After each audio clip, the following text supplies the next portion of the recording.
3 months ago, I got a breast augmentation. And in today's video, I'm going to be spilling all of the details. We're going to be talking about why I did it, all of the different decisions there are to make, the actual surgery and the recovery process, what it's like having implants as someone who is in the fitness and wellness space, what I wish I knew before, and if I have any regrets. So let's get right on into it.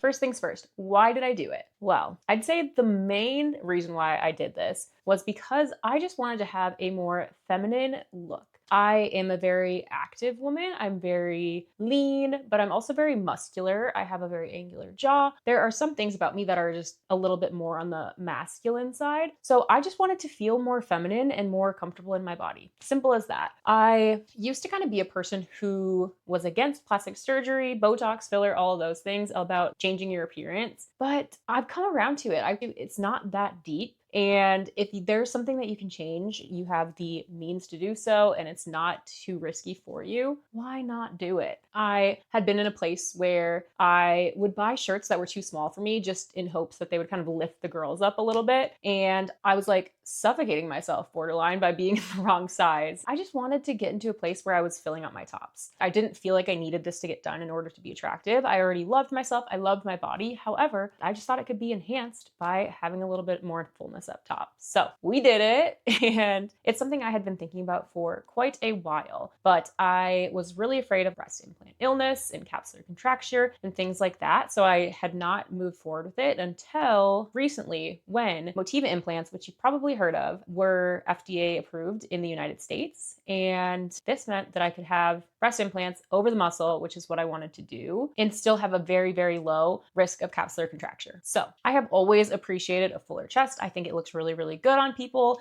It's something that I've noticed in other people and been like, that looks good. I would love that for myself. And you can't grow boobs in the gym, right? You can grow booty in the gym. I've been working on that. You can have a lean physique. I've done that. I've taken really good care of myself, but this is just one area where you can't enhance it without surgery. I wanted boobs, and since I was not blessed by God with them, I had to buy them. Now, this is not me saying that you need to change your body if you have small boobs or anything like that. Absolutely not. I am all about embrace yourself exactly as you are. You are beautiful and perfect exactly as you are. And whether or not you decide to go forward with surgery, you are perfect. And there's nothing wrong with that, okay? And another one of the big hesitations that I had was, what are people going to think of me? Am I going to get judged? People will always judge you no matter what you do. So if it's something that's going to bring you joy, it's something that's going to make you happy, and it's not going to hurt anyone else, do it. That's always going to be my motto in life. It is your life. You are never going to make everyone happy. For example, another thing that I did that's kind of unconventional is I got married at the courthouse. I didn't want a big wedding. It's not the normal thing to do, but it was what was right for me and for my husband. So I did it. And I think that's how you should live your life. If you're not hurting anyone else, if you're adding to your own joy and fulfillment, I say go for it. Create your own path. Now let's talk about the decisions that you have to make. So there's a lot of different factors that go into it. First off, do I do it or do I not? There's also a couple different options that you have to enhance your boobs. You can do a fat transfer to your breasts, and you could do implants. I was originally looking into a fat transfer to my breasts because it just feels more natural, there's not a foreign object that's being implanted into your body. However, all of the research I was doing, most people ended up not getting really the look that they wanted. There would be a little bit of an enhancement, but you'd lose weight and you'd end up losing your boobs. So I decided that was probably not the best route for me to go, because if I was going to undergo a major surgery, I wanted it to be something that actually gave me the results that I was looking for. So that was my first decision. I decided, yes, I am going to get a surgery on my breasts, and I am going to do implants, because that is what's going to get me the results that I'm actually looking for. The next decision you have to make is, who is your surgeon going to be? So there are a lot of different ways of doing research for this in your area. If you want to do it in your area, you could do it in your area, or you can travel. A lot of people do travel to different states, different countries even, just to be with the right surgeon. It's a major surgery. It's not something that you want to settle for who's around you if you don't have a surgeon that you actually trust. So for me, luckily, there are plenty of great surgeons in the Charlotte area. The one that I ended up going with was Capizzi MD, so Dr. Capizzi at Capizzi MD. He was great. I would absolutely recommend him. But the way that I found him was through the RealSelf website, which is something that I would recommend to you. Look up surgeons in your area who perform the surgery that you want to have. Look at the reviews, look at people's experiences of them. A lot of times there'll be photos and different things like that, so you can see examples. Do I trust this person? And my doctor, One of his nicknames is Best in Breast, and he's won all kinds of awards. He is one of Motiva's chosen surgeons for doing research studies and different things like that. So this is something that he does day in and day out. He is a breast specialist, and I knew that's what I was looking for. So another thing you have to decide is, when do you want to get this surgery? For me, I'm in my 30s. I was 31 when I got the surgery, literally a week before my 32nd birthday. And my husband and I, we are trying for kids probably in the next 3 to 5 years. So originally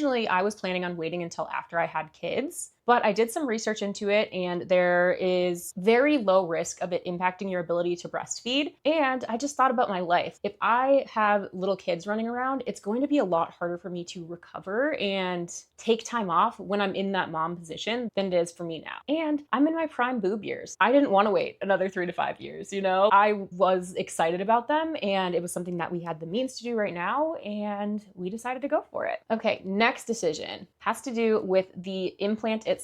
So you have to decide the type of implant. Do you want silicone or do you want saline? I didn't even look at saline. I knew I wanted silicone. I actually knew that I wanted the brand that I wanted, because the brand that I went with is Motiva. And if you're on breast implant TikTok, you probably have seen all sorts of advertising by Motiva, or just people who have gotten Motiva implants recently. I think they upped their marketing budget. They just got FDA approved in the US within the past 2 years. They have done a ton of studies that show that they have the lowest capsular contracture rate, whether that's below the muscle or above the muscle. So you need to choose the brand, you need to choose the placement, you need to choose the size, you need to choose the shape, you need to choose the profile, all kinds of decisions here. I'll just tell you my stats, and then we'll go through how I decided on each of the decisions. So I went with Motiva silicone implants that are round. I went with the Demi profile, and I went with 425 cc's. And I went above the muscle. So how did I decide all of these things? For one, the brand, we've already talked about that. For two, the shape. So they have the options between round and ergonomics. So round is going to be more of your typical circular implant that's going to maintain its shape whether you're standing up or laying down. The ergonomics is more like a real boob shape. It's more cohesive, I believe they call it, where if you are laying down, it will be in the round shape, but if you stand up, it's going to look more like a natural breast and have more of that shape. I didn't mind if it looked fake. I love the fullness of my implants. That's the look that I was going for. So next is the profile. Basically, projection is your implant, the size that you get can look completely different depending on the profile you get. So I went with 425 cc's, but that 425 implant, it's always going to be the same amount of silicone in the implant. So 425 mini would have been the widest. So it would have been the most round circular this way, but it would have been the least projected out that direction. So I went with Demi, which is the second one up. And I went into this thinking that I wanted high profile. I thought high profile means more cleavage. It means better looking. Not the case. It just means further out this way. And I actually didn't want them to be out this way. I just wanted them to be round and full. So for me, the Demi projection was perfect. So how did I choose the size? 425. During the consultation, you'll talk to your surgeon and you'll get a better idea of what sizes look like. But another thing that was super helpful for me to decide on how many cc's I wanted was this website that is called Bust. So every implant size is going to look vastly different depending on what your frame is.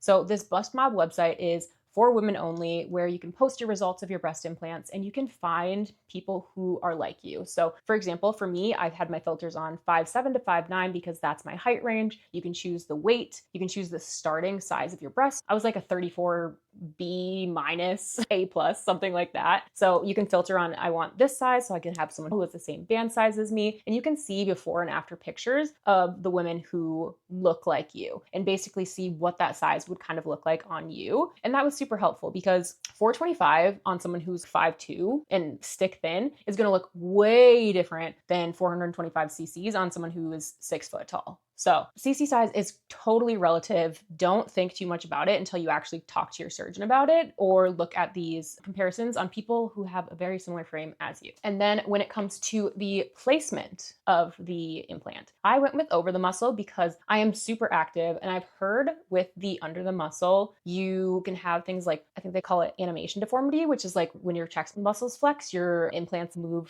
further to the side. The recovery is a lot harder for under the muscle. There are different reasons why you would go with one or the other. But for me, I went in knowing that I wanted to do over the muscle. And one of the big reasons why a lot of people don't do over the muscle is because historically it has led to higher capsular contracture rates. But with Motiva, whether you go below the muscle or above the muscle, the rate is like 0.01% or something like that. My surgeon felt very comfortable and confident that these are the best implants for me, and the over the muscle placement would have worked just fine. So I thought simpler recovery, results that I wanted, no animation deformity, sign me up.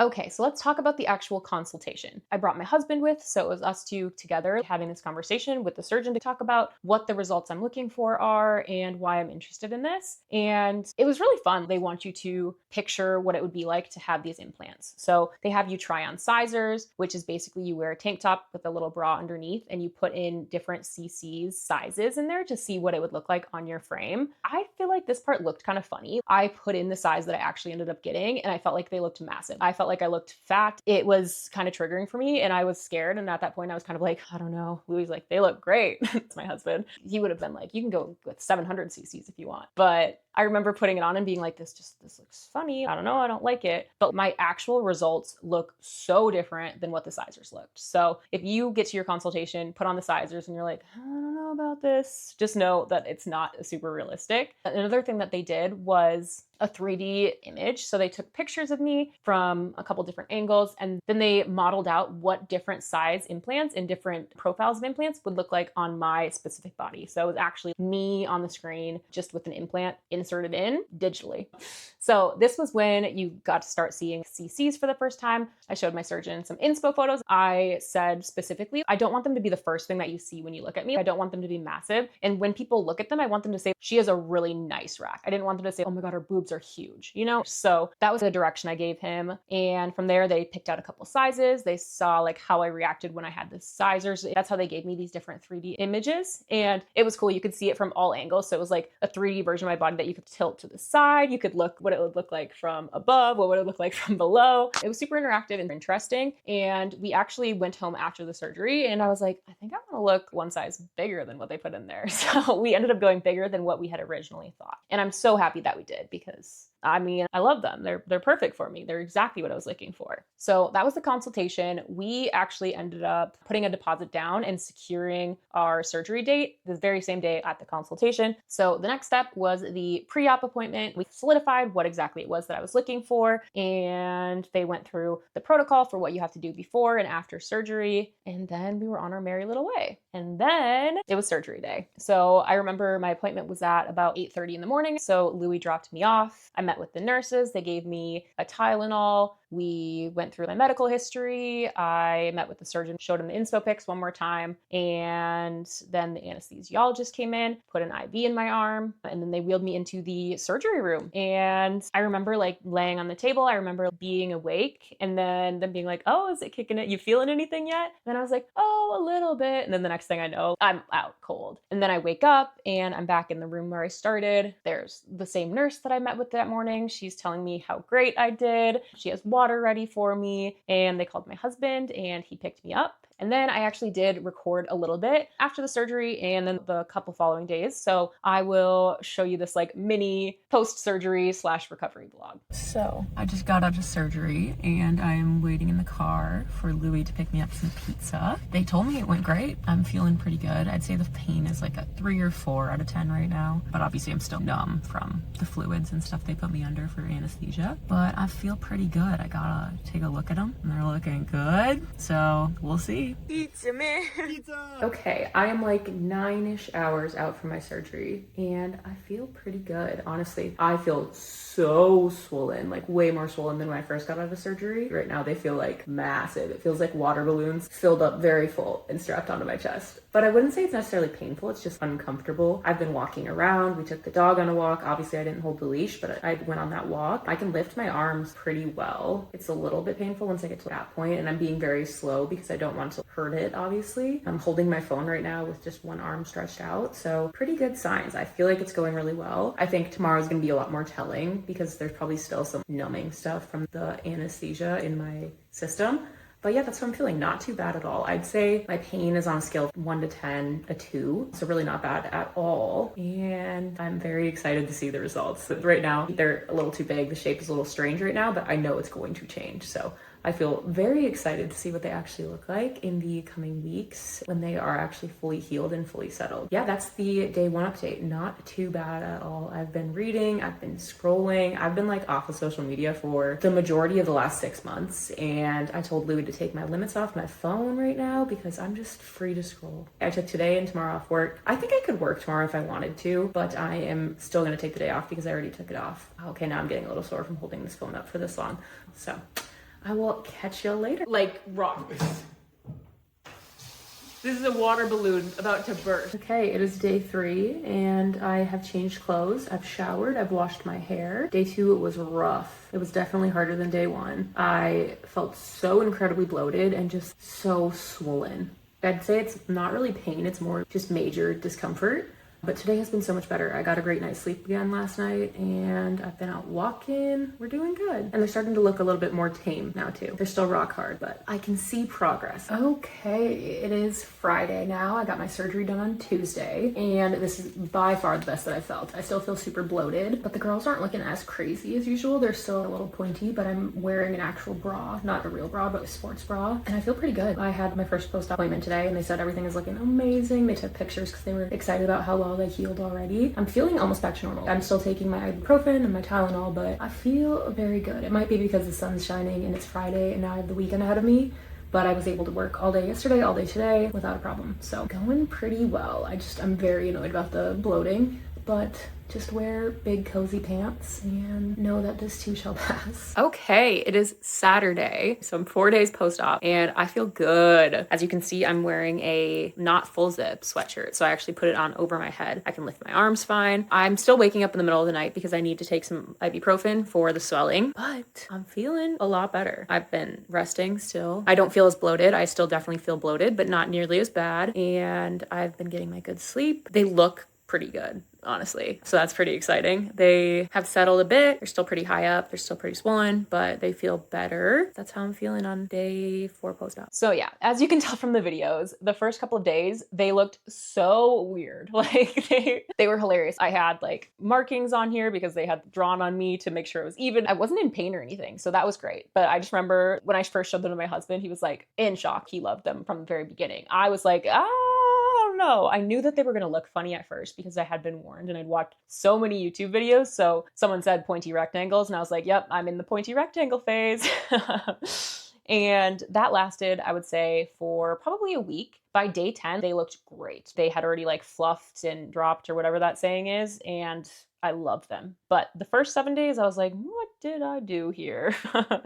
Because in addition to that, there is also like super significant bloating. And if you are someone who is lean and very into health and fitness like I am, you're probably very attuned to how your body looks. So be aware that that could happen and it's normal and it will go away. It's water weight. Yeah, you'll probably gain a little bit of weight too. You can't exercise the same way that you were doing before, but just try not to let it get to your head because I knew it was coming and I was not surprised by it, but it still drains your confidence. I had to wear stretchy pants. I basically just wore like sweatsuits for the first 2 weeks, but the bloating didn't go away until a month afterwards. So it was absolutely worth it. I would do it again. But that first month was hard with how I felt about my body. But in terms of pain was not bad at all. It was not bad. I was prescribed like a heavier pain med. I decided not to take it. I just took Tylenol and ibuprofen, alternating the two. The day of my surgery, I was already out and about walking around and I felt normal. The only thing is it's a little bit hard to get out of bed after you've been sleeping because your abs and your core weakened as well. So that was, I think, the hardest part was just getting up after you've been laying down. But you do have to sleep. At least I had to. This is my protocol. I had to sleep sitting up. So I got wedge pillows. So I had one that went beneath my knees. I had ones that went behind my back and I slept on my back, slightly elevated like this. I am a side sleeper. So that was something that I was super worried about, but ended up not being an issue because my friends had told me about these Unisom sleep tabs that I took and they helped me sleep so much. So they're pregnancy safe, which is something that made me feel like, okay, these are probably not the worst things for me. So I took those during that recovery period because I knew it was going to be hard for me to sleep on my back. And now I still am sleeping on my back. I actually have learned to enjoy sleeping on my back and I heard it's better for your skin, for your wrinkles. for your hair, all of those things. So I sleep on my back and sometimes on my side now, but I used to be the pickiest sleeper where if I was not in my one same position on my side, I would not be able to fall asleep. But those Unisom tabs helped. I actually slept great during the first couple of weeks of my surgery without issue. And that was something that was, I'm sure, very great for my recovery.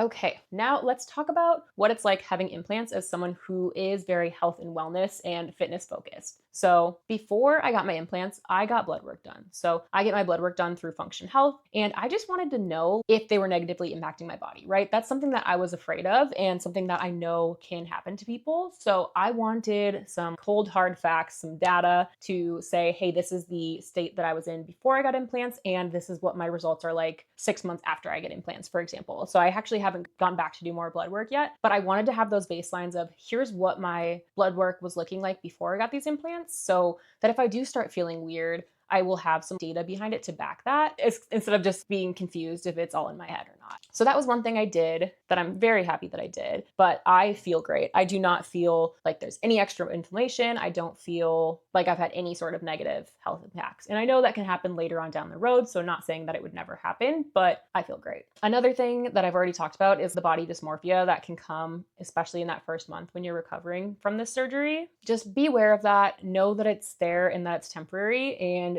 you will get through it. And after that month, it will be worth it. So in terms of working out, that was something that I was also afraid of. I'm like, I don't want to take this long off of working out. I work out multiple times a week, not only for my body, for my health, but also for my mental health. So that was something that I was worried about. However, I could walk right away. I was getting in my 10 to 12,000 steps every single day, literally the first day of surgery beyond. I never missed it. That was something that my surgeon recommended. He said it's really good for you to get the fluids moving in your body and all of those things. So that I did right away. I felt good enough to do that right away, and I loved it. And then I think after about 2 weeks, I started to do more body weight exercises. So I did body weight and bands, which you can have a very effective workout with just your body weight and bands. So I would do that multiple times a week. I think I started at 4 weeks lifting 10-pound dumbbells in each hand. So I would do lunges, I would do squats, I would do all of those kind of things with just holding 10-pound dumbbells in my hand. And realistically, I was probably picking up packages and things like that were heavier than that. But I tried to be really cautious. This is something that I didn't want to mess around with. I wanted to recover once. I did not want to deal with my incisions reopening or anything like that. So I took it very seriously. And then I got cleared fully at my 8-week appointment. So I did not do any upper body for that entire first 8 weeks. I'm someone who has very naturally muscular arms, so I just didn't risk it. So now I have been fully cleared. It's been 3 months and I am completely back to normal. I have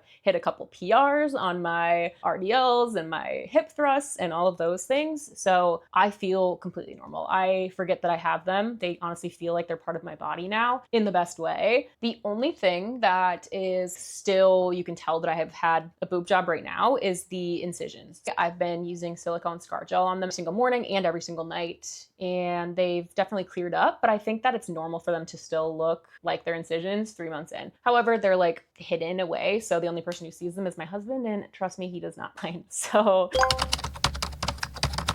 thinking back, what are some things that I found out that I wish I knew before? I feel like I prepared myself very well. I did a lot of research. I watched a ton of people's stories on it, so I feel like I was very well informed. However, I wish I knew about the thing about profiles. I was so certain that I was going to get a high profile implant, and I'm so happy that my surgeon looked at my inspo picture and he said, no, this is actually probably what you're looking for. So I think that's a really, really key piece, is make sure the surgeon you go to knows what they're doing. Make sure they are specializing in this. This guy, his name is the best in breast. He does this. That is his bread and butter. And I think I would have prepared myself better for the bloating / water retention, all of those things. And I would have gotten myself more comfy sweatpants, honestly, more 2-piece sets that I feel more put together in, but that still allow me to be as bloated as I was, but without feeling like a total scrub, because I feel like I wore the same sweatsuit most days of the week, at least the same sweatpants.